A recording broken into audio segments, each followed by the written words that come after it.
Welcome, ladies and gentlemen. I'm Michael DiRienzo, the Executive Director of the Silver Institute and the moderator for today's 2020-21 Interim Silver Market Review webcast. We appreciate your joining us today. To succinctly describe the silver market in its current form, it might be said that 2021 has been a year of promise, if not delayed gratification. We had initially projected an average silver price of $30 for this year, on the assumption that there would be more safe haven buying of silver and gold. In the opening weeks of the year, we saw the hashtag Wall Street Silver Squeeze, a populist movement promoted on social media that not only created a new generation of silver investors, but also led to a significant rise in the silver price, if only temporarily, to $30.10 on February 1. After a price recovery through to early June, over the next several months, the price fell. As at the start of the year, we are seeing renewed investor interest in silver here in the first half of November, thanks to growing inflationary pressures resulting in safe haven purchases of silver. And while silver has somewhat underperformed in 2021, the year-to-date average silver price is up 28% over last year and 56% over 2019. Throughout the year, silver demand has shown continued promise, despite impediments caused by the COVID-19 pandemic. To that point, we have seen improving industrial silver demand, led by the metal's ever-growing use in green technologies such as photovoltaics. In the automotive sector, the chip shortage continues to weigh on the market, but the outlook remains bright because of the increasingly sophisticated systems that incorporate silver, including electric vehicles that feature higher silver loadings. Silver jewelry demand is expected to enjoy a strong rebound this year, and on the investment side, we are seeing strong gains for silver coins and bars in the United States, Europe, and India. Helping us to understand what has transpired in the silver market this year and what we might expect in 2022 are our two presenters today. Both are well-respected experts with London-based Metals Focus, the independent precious metals research house, which has a team of 30 professionals and consultants with 8 offices worldwide. The firm produced the 2021 edition of the Silver Institute's annual report on the global silver market, World Silver Survey, which we released on April 22nd. If you have not seen the report, it is available for download from our website free of charge at silverinstitute.org. Shortly, we will hear from Philip Newman, the Managing Director of Metals Focus, and Adam Webb, the consultancy's Director of Mine Supply. We expect this webcast to run 1 hour. Following the presentation by Philip and Adam, they will take questions. If you would like to submit a question, find the Action Center icon at the bottom of your screen and click on it. This will take you to a field where you may submit a question. You can do this at any time during this presentation. At the end, I will ask Philip or Adam the question on your behalf. And of course, we hope to get all questions, time permitting. Now, a few words about our presenters today. Philip Newman is one of the founding partners of Metals Focus. Earlier, he was a research director at Thomson Reuters, formerly GFMS, where he spent 19 years and was a key contributor to the company's research. During his time there, and since starting Metals Focus in 2013, Philip has been responsible for precious metals research in the United States, India, the Middle East, and the United Kingdom. Adam Webb, before his current position at Metals Focus as Director of Mine Supply, worked at S&P Global Market Intelligence as head of mine economics in their metals mining research division, where earlier in his career, he worked as a geologist in Western Australia's mining industry. Lastly, before we begin, I want to express our gratitude to all of the Silver Institute's member companies and other financial supporters for their generous support of our work, which makes events like today's possible. Thank you. Welcome, Philip and Adam. Please begin your presentation. Great. Thank you, Mike, and good day, everyone. So what I want to do is start with a brief synopsis of the price that we've seen. I apologize for my voice, slightly husky today, but hopefully you can all understand me. So, of course, what we've seen is the prices, I would suggest, overall broadly consolidated this year after a remarkable upswing, obviously very strongly up on both 2020 and preceding years as well. And of course, I think what we can do in terms of summarizing much of the price that we've seen is it really reflects, I would say, taking a step back. Overall, we've seen healthy investor inflows into silver in the back of a supportive macroeconomic backdrop, excuse me, and notably the persistence of exceptionally low interest rates, concerns, of course, about uncontrolled fiscal expansion, and then, of course, very recently, and something we'll come to in a moment, especially growing concerns about rising inflationary pressures. And so I think, with those dynamics at work, it's been very interesting, therefore, to see how silver has behaved both at times as a precious metal and also as a base metal. This is a slide that we showed last year, I believe, in terms of the gold-silver correlation at the bottom. This is a 30-day rolling average, and so therefore you won't always see the direct spot changes between gold and silver reflected immediately below in the correlation. But I think that aside, I think it's still very illustrative. And even very recently, over the past month or so, when we have had a significant upturn in inflationary concerns, and therefore silver behaving much more as a precious metal, the fact that the correlation appears to have dipped, I think, is misleading. And I think the key takeaway there is that you're still seeing a correlation in the 70s. So I think that's very, very encouraging. Whereas if we go back earlier in the year, and especially the first quarter, whereas Mike said we had the social media, the Reddit explosion, and so very much the focus was on the silver. And then as that optimism continued, and there was certainly moving away from Reddit, but the optimism was certainly very clear in terms of an industrial point of view, in terms of green technologies. We saw that in the platinum space for hydrogen as well. I think it was quite interesting for silver because it has long played a very key role in the PV market. It was certainly nothing new to last year or to this year for that matter. So silver in that regard has been front and center from a green technology standpoint for some time.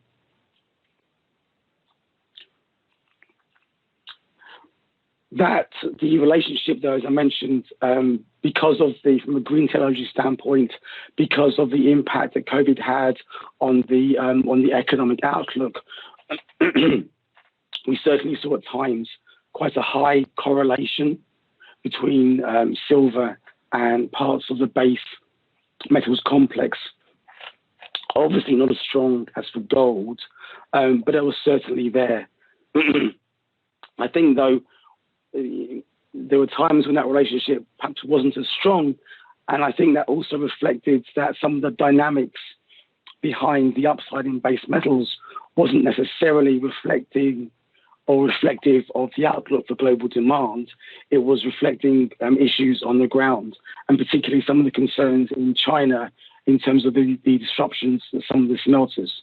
And I think that helps explain when we index the performance of the LME index against gold and silver prices, you end up with this for 2021. And that's why, given the weakness that we've seen in the second half, particularly, when that kicked off in June over the summer, when we had the change really in the sentiment from the Fed. And therefore, we've seen the markets really starting to recover from that, hence the upside we've seen very recently in recent weeks. But even so, from an intra-year perspective, gold is basically flat. It's down 1%. Silver's down 5%.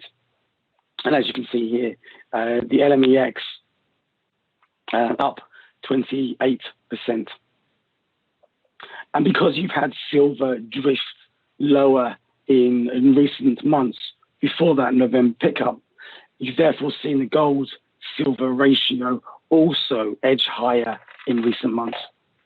But I would say that, it's obviously holding stubbornly in the mid-70s, thereabouts. But of course, it's nowhere near the heady days of what we saw in early 2020, or in fact, even when that spike dissipated, the high held in the low 80s during Q4 and Q1 of this year. So I think that overall, is quite a solid performance. If you put into a longer term context, you see here that in fact the ratio, I think it puts it in a much more positive light. The fact that it is only slightly above that long-term average that we're showing here back to 1990 of just below 70. What I want to do now is just dwell a little bit on the investment backdrop before I hand over to Adam to go through on the supply side, probably with a slightly stronger voice than I have. I think what's interesting on the investment side, and we have two slides for the ETP landscape. The first, I just wanted to really highlight what we saw back in the January, early February with that social media storm. You can see from the bottom half of the chart, well, the top half shows you the upside in actual holdings. The bottom shows you the turnover in the ETF and how that really just ramped up so significantly for a short period of time. If we now take a step back and just look at those global holdings, you can see really, yes, they backed off to some extent from that end Jan ramp up. But I think what was really quite telling, I think very important, very encouraging as well, is that the liquidations we saw were only a modest portion of the upside that we saw, and also how they still remained very aggressively above the January 2nd level. So I think that's been a very impressive performance that we've seen, not only for 2021, but also the past 2 years as well. And so, a point we've made before and often in the World Silver Survey is just how sticky the silver ETF holdings tend to be, given that you have that bias towards retail ownership, which can contrast very sharply with what we see in the gold space. That solidity or that stability contrasts quite sharply with what we see in terms of institutional activity. And so this chart is trying to compare week-by-week activity as reported by the CFTC for net managed money positions.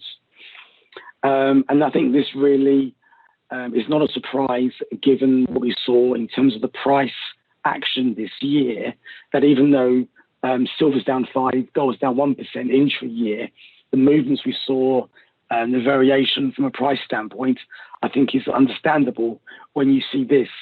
And I think it's, for gold, we've seen, I think, a reasonable recovery from the EFP crisis. Silver at times as well. I think we've seen some, especially very recently, some very decent short covering rally, as you can see on the far right-hand side. And it will be important when we come towards the back end of this presentation in terms of understanding what the price outlook is for silver and what some of the key determinants are and how they manifest themselves into investor activity. So please do bear this in mind when we come to the back end. For now, I'd like to hand over to Adam, who will run you through the production and costs. Thanks, Philip. I'll give you a chance to rest your voice, hopefully. So this first slide that I'm showing is just to demonstrate really the drop in production from 2019 to 2020, and then the recovery to 2021, and the countries that drove that drop and the subsequent rise.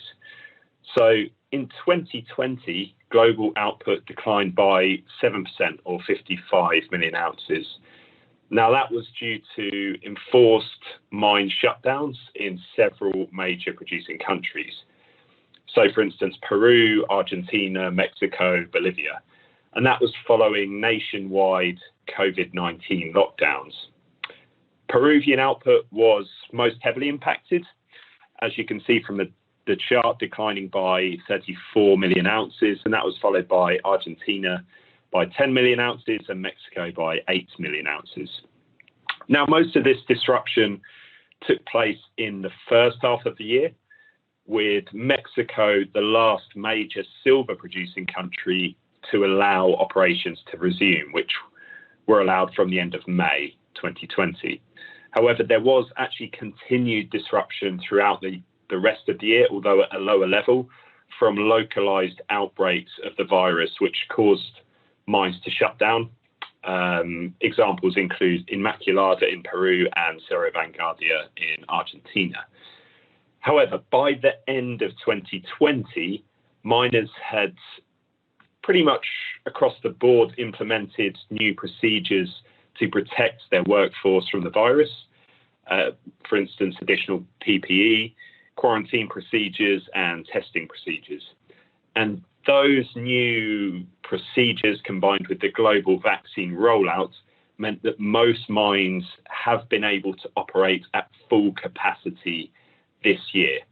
Although I think it's important to note that the ongoing pandemic does actually continue to impact productivity at some operations. However, the impact is significantly lower compared to last year. So as a result of all that, what we're expecting is global mine silver production to increase by 6% this year, or 48 million ounces. And that recovery will take global production close to 2019 levels, reaching 829 million ounces, which compares to 836 million ounces in 2019.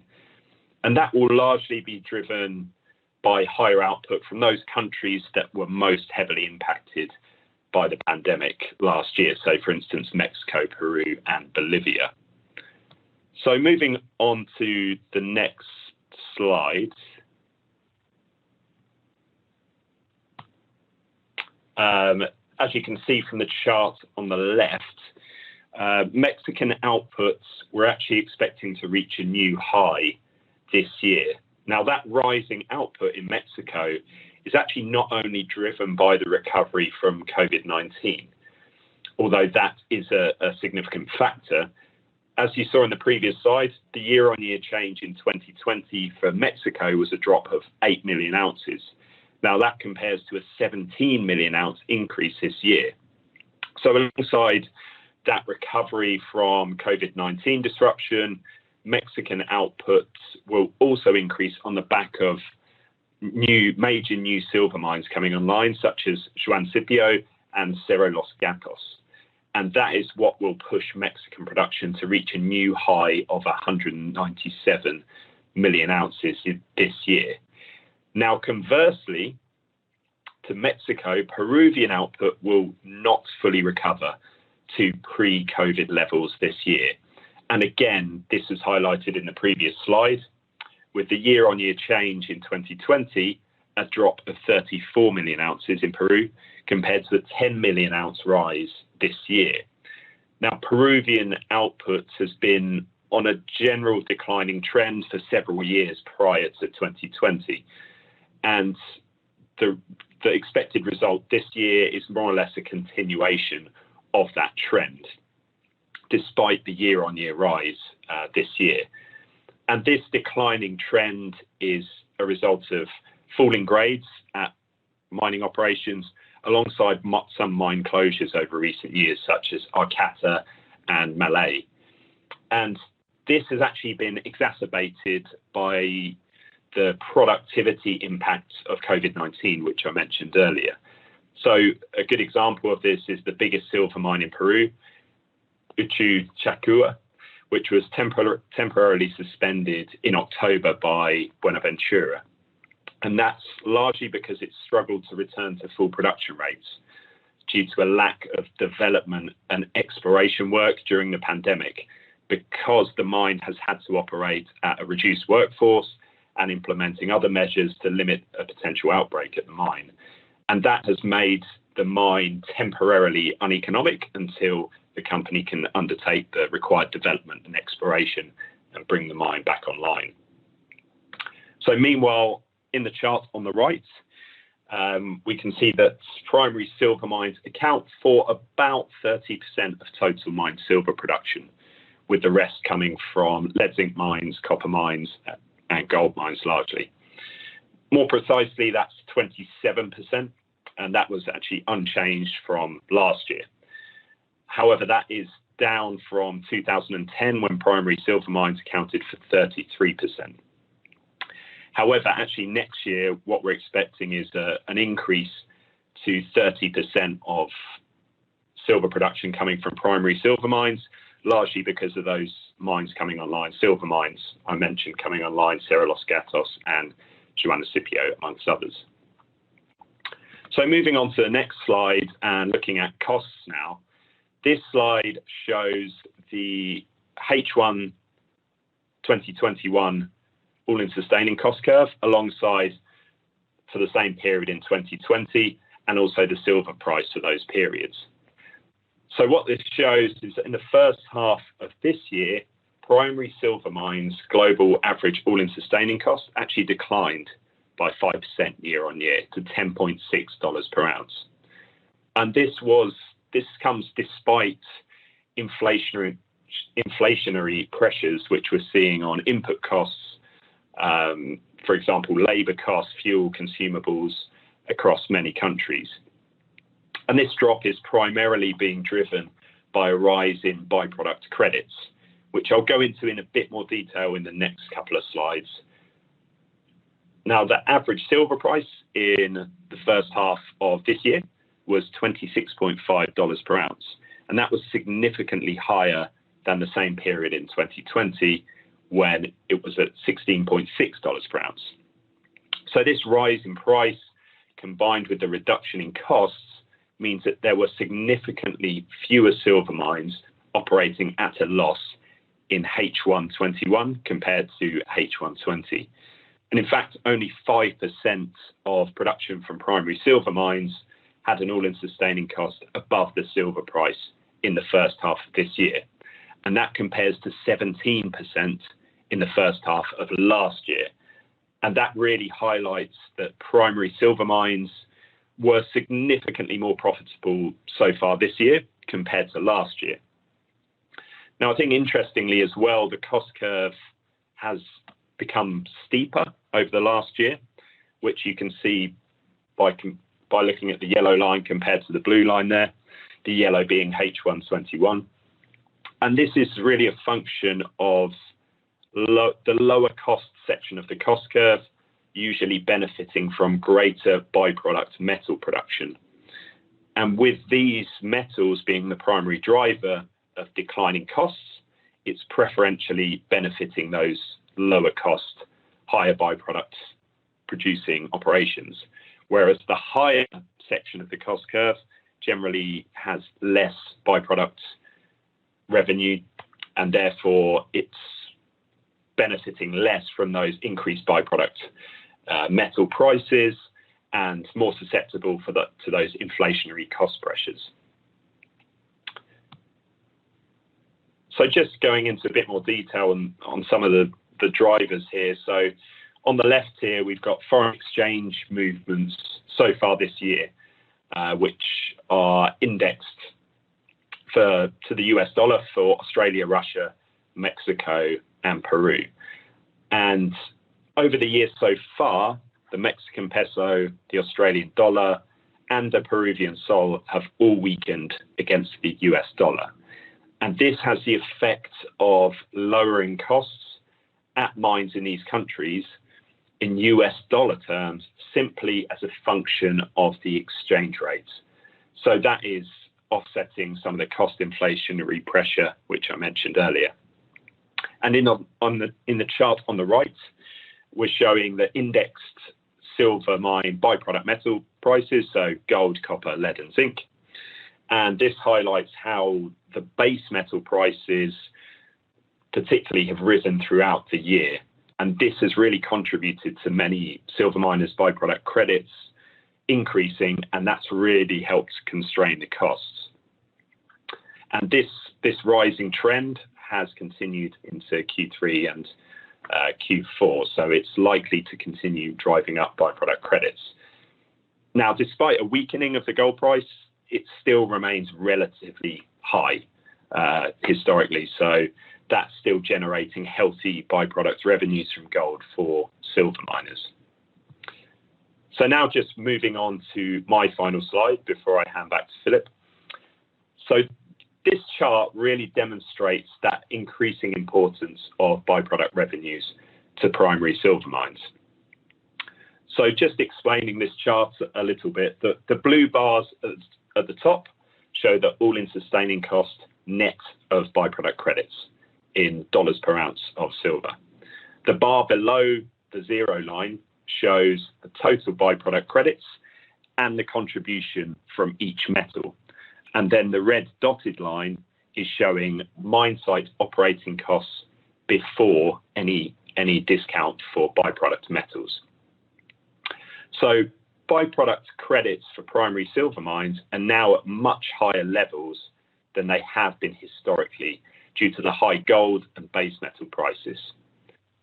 And this has helped constrain all-in sustaining costs despite the gradually rising mine site operating costs, which you can see in that red dotted line. Now, the biggest contributor, which was responsible for 38% of these byproduct credits in Q2 21, was gold. However, this is actually down from the 53% which gold achieved in Q3 20, and that's simply due to a pullback in the gold price over that time period. Now, the base metals combined, so zinc, lead, and copper, accounted for 62% of total byproduct credits in Q2 this year, with zinc the most significant of those metals, accounting for 32% of that. So this compares to 51% for the combined suite of base metals in the same quarter last year. And the significance of these base metals for primary silver mines will only increase in the second half of the year. As shown in the previous slide, the base metal prices have continued to increase in the second half of the year. So I would expect that to feed through to a higher contribution to byproduct credits from those base metals.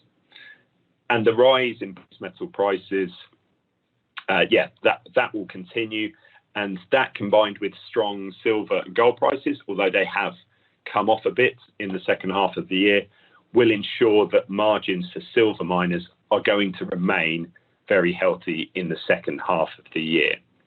And in fact, actually, in Q2 21, the margin for primary silver miners was actually at their highest since 2012. So really in a strong place at the moment with current prices. So with that, I'll hand back to you, Philip. Great, thank you, Adam. So what I want to do before looking at some of the trends we've seen this year in terms of global demand and supply is just to summarize where we were for 2020, the COVID affected. Adam's obviously spoken about mine production already, but as you can see from this slide, we had global supply falling to 972 million ounces, which was the first time in our series that it's fallen below 1 billion ounces. On the demand side, obviously a far more challenging backdrop. Unfortunately, a lot of red on this chart. Its biggest casualty, as you can see, jewellery and silverware. And again, this was the first time that global demand, let alone below $1 billion, second time, but falling below 900 million. This is the first time it's happened on our watch at Metals Focus. One positive from this, though, that really carries through into this year is on the industrial side. Now, we're obviously showing here a 28 million ounce year-on-year decline, but much of those losses were concentrated in the first 6-7 months or so, with a lot of renewed momentum emerging during the back end of last year. As many of you will know, a lot of the industries excuse me, were categorized or have been categorized as essential services and therefore continued to operate. And that positive momentum has been exceptionally important this year. And so if we look at industrial demand for 2021, we see that we expect it to set a new high, rising by an estimated 8% to 524 million ounces. So for obvious reasons, therefore, comfortably eclipsing the pre-pandemic levels in 2019. And that's happened really in spite of the much publicized supply disruptions. It's happened in spite of the impact of the chip shortage on so many sectors. And to name some of those key ones, for example, in the automotive space, we're expecting at the moment, and it can be a bit of a moving target, we're expecting around 77 million vehicles to be produced this year. That figure, as you would expect, has been dialed back as we've progressed through this year. It's still up slightly on 2020, but it's down quite heavily on 2019, where we had about 89 million vehicles. But the key thing on the automotive side, and something that hopefully many of you have seen the automotive report that we produced for Mike and the Silver Institute, spoke about the move to higher loadings, higher average loadings per vehicle. And that can certainly mean that silver automotive demand will often outperform the trend in automotive production. In terms of some of the other key areas, we think of the smartphone market. Figures that we see expect about a 7% growth in smartphone shipments, but that will only really take it back to what we saw back in 2019. Whereas when we look at, for example, PC shipments, that's expecting very strong growth of about 14%. Again, that's been dialed back. And I guess the other key one to highlight from the industrial landscape is the PV, the photovoltaics market, where that should hit a new record high. We're looking in terms of our current figures, and again, we will publish updated final figures in World Silver Survey 2022. We're looking at about 114 million ounces of silver. And as I said, that is a record high. So, there's been, I think, a lot of positives on the industrial landscape. And I think it's also, probably stating the obvious, but it's also worth saying that if we didn't have such a pronounced ongoing chip shortage, then the 8% we're forecasting for this year, well, I think, we could be looking at, a double-digit growth. So I think that is certainly a very big positive for the marketplace. In terms of looking at some of the other sectors, another good news story I think that's emerged quite recently is been going on in India. And this, the reason we single out India is because it does have such a palpable impact on so many sectors, be it jewellery, be that silverware industry, as well as the bar and coin market as well. And so as you can see on this chart, what we're doing is highlighting or comparing rather bullion imports for 2020 and 2021. And you can just see the strength over the past 2 months. We've also put on here the line for the 5-year average just to give you a sense, putting it into a longer term perspective. And that really shows you just how weak the market was last year, as well as, of course, the impact of COVID and the huge restrictions that were there for the first 7 to 8 months of the year. In fact, impacting the ability of shoppers to purchase jewellery and silverware. We also saw heavy disinvestment. And so that meant there was also a lot less need to go out and purchase bullion. We also saw high levels of recycling. Of course, what we see now is a sharp turnaround in the market. And if you speak to my colleagues in Mumbai who've been to some of the jewellery shows there over the past couple of months, there has been a palpable change in optimism. And in fact, the trade has been quite surprised by how strong that turnaround has been. Of course, you've had the restrictions eased just in time for the all-important festive and wedding season that kicked off last month. And so, we've seen these figures emerging. And what's also been interesting, because of the ongoing supply chain disruptions, because of the issues of sea freight, and also because of delays at the ports in India, you've had roughly 70% of the shipments in these 2 months brought in by air. And that's been possible because local premiums have also picked up, such has been the recovery in demand. And that, therefore, is feeding through in terms of our expectations for the markets that we see for jewellery and silverware that we see here.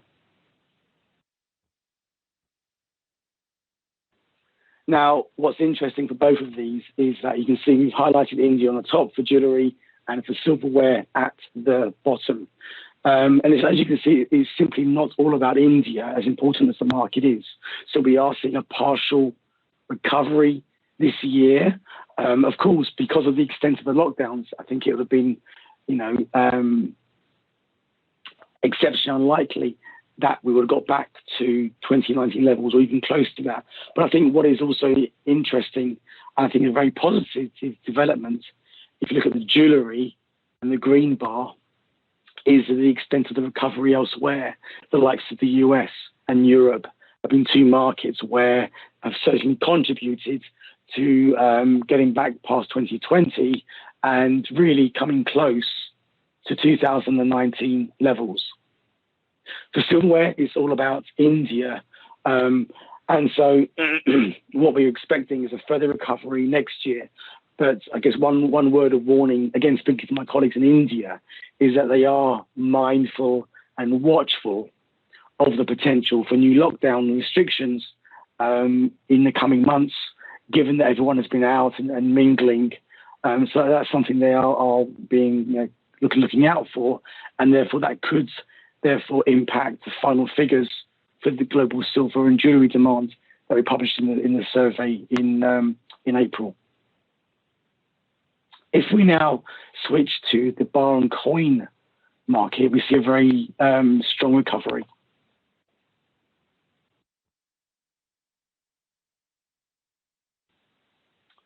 So you can see here recovering, getting back, still falling short of 2015 levels, bases our current figures, but still a very strong performance across a whole number of jurisdictions.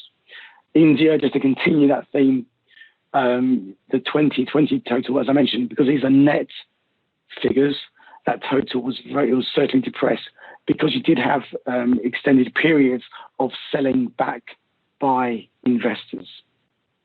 If you look at the US market, the bottom bar, again, a very strong performance. We touched on earlier the impact of the social media frenzy. And in fact, before that, in January, the market was surprisingly quiet, but then things burst into life in quite a dramatic fashion.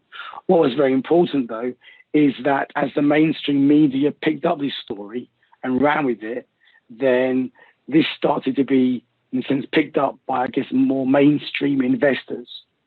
And so as the social media frenzy died down, in a sense, these investors picked up the baton and ran with it. Of course, at the time, we had some of these the COVID bills, for want of a better term, introduced by President Biden, and so there were certainly significant concerns about spending in the US. And really, what was, I think, quite significant is that buying frenzy carried on, the strength of the buying carried on for the first 7 to 8 months of this year. We saw elevated premiums, dealers running out of stock, buyers really taking whatever you've got. And this continues, as I said, for quite some time. And although that frenzy has now, I think, largely dissipated, buying is still very strong. But investors are now more selective in terms of product and in terms of timing. For example, looking for bargain hunting opportunities. And of course, over the summer, there's another fillip in the market with the US Mint launching its newly designed Silver Eagle, as well as the Gold Eagle as well. So that provided more impetus to the market as well. In terms of other locations, if you look at the dark green at the top, that owes a lot, both 2020 as it happens, and 21 to the strength in Germany and Australia. In Germany, it's always been a very strong market for precious metals, given the concerns about inflation and so on. And I think it's always surprising to some extent that silver does so well, given the sales tax that exists there. And Australia is certainly one that we were mindful of, having burst onto the scene, more for silver than gold, but still performing exceptionally well. And so that brings us really to our summary for this year. So for global demand, a very strong recovery to 1.029 billion ounces is our current forecast. And that'll be the highest total that we've seen since 2015. And as you can see, it's very encouraging that all four of the major categories posting green totals. For supply, Adam's obviously has spoken about mine production, but we are looking for a very solid recovery. However, this is only recovering to 2019 levels. And so with that faster pace of recovery in demand vis-a-vis supply, we therefore end up with a market where we could see the first physical deficit since 2015. However, from a price point of view, I probably wouldn't read too much into this. As it stands, and again, this will be subject to revision, I have no doubt, but as it stands at around, we're talking about a 7 million ounce deficit in the context of global supply and demand of over 1 billion ounces. However, I think it is a noteworthy trend and something to be mindful of going forward. But in itself, as I mentioned, I wouldn't see this as having had any impact in its own right on prices this year. Instead, as many of you will know, what is far more important, of course, is the macro backdrop, which is something I touched on at the beginning, in terms of how that feeds through or manifests itself in professional or institutional investor activity.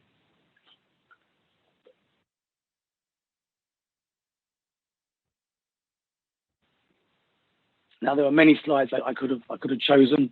This one, of course, is incredibly topical. I'm sure many of you are obviously following, with headline inflation in the US at a 31-year high. Of course, there are many reasons for that. I think we could put that into some context, but obviously I think it's been quite paramount in seeing precious metals, or primarily gold and silver, benefiting from being bought quite recently as a hedge against inflation. And that obviously ties in nicely to this slide with the inflation expectations picking up. As I understand it, the 5-year appears to be at a record high The 2-year, we last saw this level very briefly, but we last saw this level back in 2005. Another supportive element for precious metals investment, of course, is the real interest rates. And as you can see here, we now have, in real terms, seemingly record low yields, both in the US and Germany. And we've included Germany on here, given I mentioned earlier about the strength we see there for physical in investment.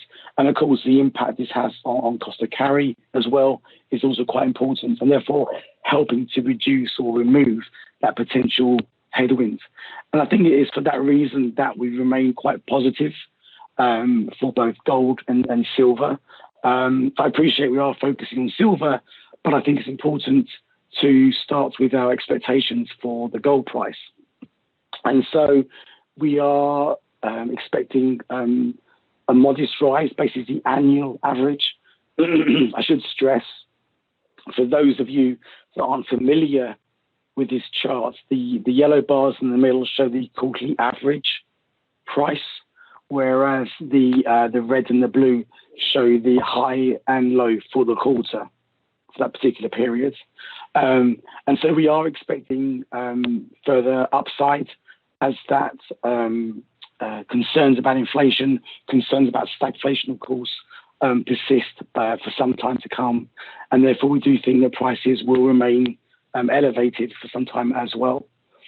And then finally, to finish with silver, as you can see, a much stronger performance, an expected 24% gain this year. And that follows, as Mike touched on, some of the very strong prices we've seen. And just to remind you, in 2020, the annual average was 20.6. In 2019, the average was 16.2. So I think that gives you a sense of just how, I think, noteworthy the price upside that we are seeing for this year alone. And with that, as my voice just about still holds out, I'd like to hand back to Mike, if I may. Thank you, Philip. Thank you, Adam. We do have several questions here for you, and we've got about 10 minutes here remaining. So I'd like to start off with, is there a physical deficit excluding investment demand in this year's market? Is there a physical deficit excluding investment demand? Well, I mean, it depends how you want to define it, because, I mean, the short answer, taking that question in a literal sense, is no, because, you know, investment demand includes borrow and coin demand, and borrow and coin demand this year is expected to be, or forecast to be, 263 million ounces. And in fact, if you look back at the series that we published in the World Silver Survey, if you were to strip out all of investment demand, then there would never be a year that you'll be in deficit. But the point about our S&D, the supply-demand balance, is that it's looking at new production versus new demand. And that's why we include coin and bar demand in the supply-demand, so above the line. Hence why ETFs, or exchange-traded products, we only show below the line. So I hope that helps, Mike. Okay, thank you. This question is for Adam. Adam, what do you see as the main risks to mine output next year? And is output likely to surprise to the upside given the margins you mentioned? In terms of risks, I think something we're seeing at the moment, particularly in Latin America, which is obviously one of the major regions, or the major region for silver production, is an increase in resource nationalism and issues with local governments and communities, particularly in Peru. There have been protests at several mines, not just silver, but across other commodities in the second half of this year. And similarly in Mexico and Bolivia, there's kind of similar sentiment. So that is obviously a risk, that there could be mine closures because of strikes, protests, etc. In terms of upside potential to production, we're actually expecting a fairly robust growth anyway next year, so 7% increase to 888 million ounces, and that is on the back of some fairly large projects coming online, such as JewellerySilver and Cerro Los Gatos, which I mentioned, but also outside of silver producers, which are producing silver as a byproduct, such as La Copa in Chile and Udican in Russia. So those are already factored in. In terms of the upside, I don't think the current margins are enough to, well, it's just the timescales actually. It takes a long time to develop a new project. So you're talking upwards of at least 2 years, probably more realistically above 5 years. So it's not likely that things will be able to ramp up that quickly to take advantage of those strong margins, although there is potential for mines which are in care and maintenance to come out of care and maintenance if the prices and margins remain high. So there is potential for some limited upside from that source rather than new projects. Okay, thank you. So along the mine supply focus here, do we expect current inflationary pressures to impact miners' cost overall? Yes. As I mentioned in the presentation, there is inflationary cost pressure at mine sites. So, for instance, pushing wage rates up, energy costs, consumables. You know, as people are seeing in everyday life, the price of things is going up, and miners are not immune to that. As I said in the presentation, that has been mitigated by foreign exchange rate movements and also the increase in byproduct metal prices. However, if those positive factors for silver miners recede, then we will see overall costs, including accounting for byproduct revenues, etc. Then there's a real possibility we could see those rising in the future. Okay, thank you. This question here is for Philip, and we've got several on this very same topic here. So we talked about the chip demand and supply chain issues and the challenges confronting the global market as a result. You mentioned, Philip, that we could have had double-digit growth. Do you think that demand has been pushed into 2022 or 2023, or do we have to consider that lost demand? Gosh, that's a very good question. I think there's going to be a mixture. I think if you think about the automotive sector, you'll have a lot of purchases that would have happened this year will take place next year. So I think that will be postponed demand.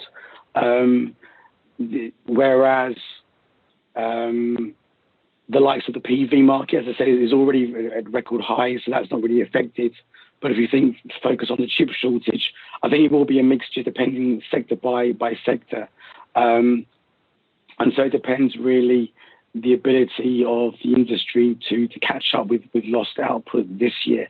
I think we also have to be a bit careful because some of the chip shortage isn't necessarily, I think it's not real, but what you've had, and this goes back to those of you who remember when we had the MLCC issues, I think back in 2001, with the multi-layer ceramic capacitor industry, which is also subject to huge delays, but it started to become a bit of a vicious circle, because if I'm a company and I'm struggling to get product,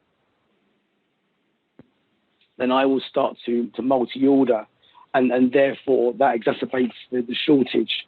So I think, you know, some of this will emerge as real sales next year, but not all of that shortage will actually translate into higher production in 2022. I hope that makes sense. Very good, very good. Couple more questions here. If prices really do strengthen further, could that eventually impact industrial demand? It depends on the extent of that, and that's the question we always ask our contacts.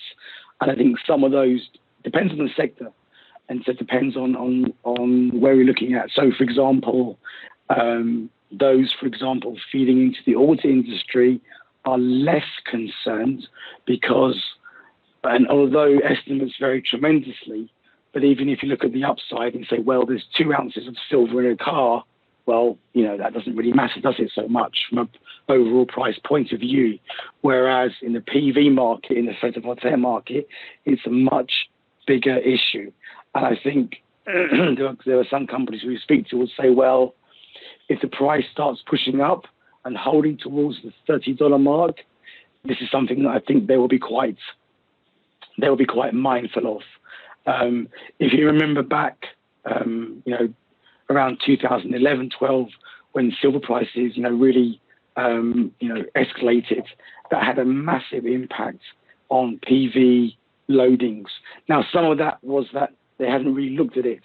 And so there was a lot of, I guess, low-hanging fruit to be removed. But we saw that legacy carry on for quite a few years. And even now, we still see a little bit of thrifting going on. So it's never really stopped. And I think industrialists are always mindful of what could happen again. But I think, yes, if prices do really strengthen, break through 30 and continue to rise, then yes, I think that will be a real material concern for the industrial sector. And once it goes, it doesn't come back. Okay, we have time for possibly 2 last questions here.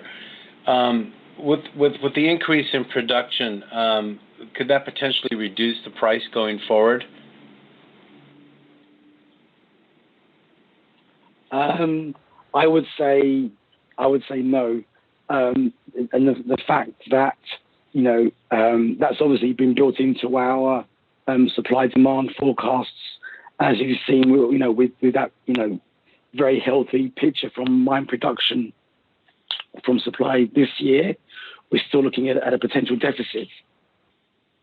Okay, very good. And lastly, before we conclude, do you have any thoughts on silver recycling with a particular focus on e-waste? Could we potentially see a surge in supply from that dynamic? I'm not entirely sure. I mean, what drives that? I think there's 2 or 3 factors. The most important is environmental legislation. And so that certainly is making it stricter, making it tighter, is encouraging more volumes to be recovered. We're looking at new expansion of capacity. We've had one announced very recently for North America. And we know that other companies have been exceptionally busy. Another driver of that, and I know we're talking about silver, but an important driver is the gold price. And that, in terms of whether it makes it economic or not. But I think that the third factor, which we can't ignore, is the fact that, with the miniaturization and so on, that the amount of precious metal contained in e-waste is a shadow of what it was 10, 15, 20 years ago. And that therefore requires obviously far greater tonnage to be required to be processed. So I think there was a bit of a dislocation between the reported tonnage that's being treated and the contained grades. Very good, very good. Well, thank you, Philip and Adam, for an excellent presentation. Unfortunately, we have run out of time, and we will now conclude today's webcast. Ladies and gentlemen, should you have any questions about this presentation or on silver in general, please reach out to us via email at info@silverinstitute.org, or you can call me directly at 202-495-4030. Again, on behalf of our member companies, I want to thank you again for joining us today and wish you all well. Thank you.